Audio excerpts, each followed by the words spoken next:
what advice do you have as a father for new fathers? Follow your instincts. It's instinctual, I think, to be a dad or to be a parent. Worries and anxieties about your child, I think they're very natural, and we do have them, but they're not necessarily real. So, the anxieties, and they have a powerful force in how you create your perception and reality of things. And yeah, I think about being very instinctual and try to be really grounded in the present moment. I mean, I this is how I try to live. Everything I try to do. Sometimes I don't even know what I'm doing. Is it right or wrong? But I don't really care. I just do it because I believe in it. And if it's wrong, well, maybe it was the best of the worst decisions. Follow your instincts as a father, I think, and as parents, we do have an instinct to be parents. Be grounded in your beliefs and in what you do. And also, I do believe that there's a lot of anxiety that it gets passed on from parents to children.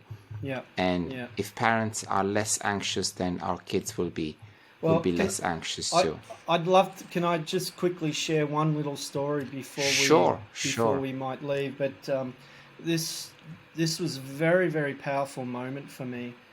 I remember a photo of me when my father is holding me in his arms when I was a baby, and I'm wearing nappies and I have his work hat on, and he's with his colleague holding his daughter, another baby, right underneath the car park, the roof of the car at his house.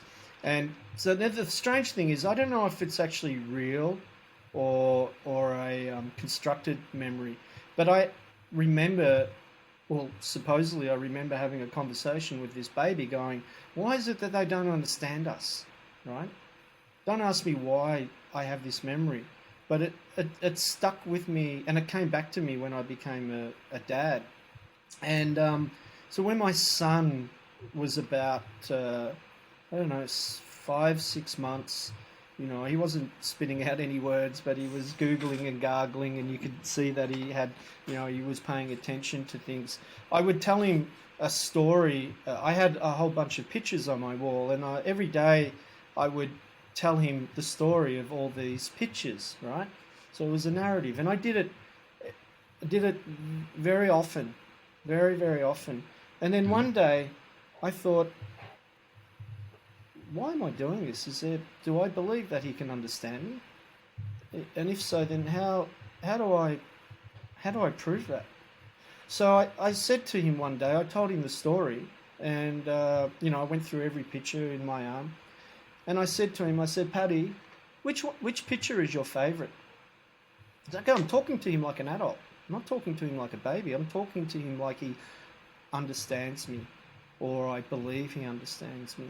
And so I asked him the question, and I couldn't believe it, but he turned his head and looked at every picture and then pointed to one. And I was, I was just couldn't believe it. And ever since that moment, I just was like, you know what? I'm going to talk to him like he understands me. Okay? Exactly. And I think it's been really, really good. I think it's been really, really good. And read to your babies, like even before they can talk, just read to them. I have to read like 3 books a night sometimes. Being a dad is the best thing in the world. And, actually being a dad was really finally understanding what it was like to be a son, actually. So it was this amazing full circle of feelings and emotions. Yeah, it was really amazing. So yeah, it's a fantastic experience. Thank you so much, Nick, for taking the time to sit down with me and have this chat, this dialogue.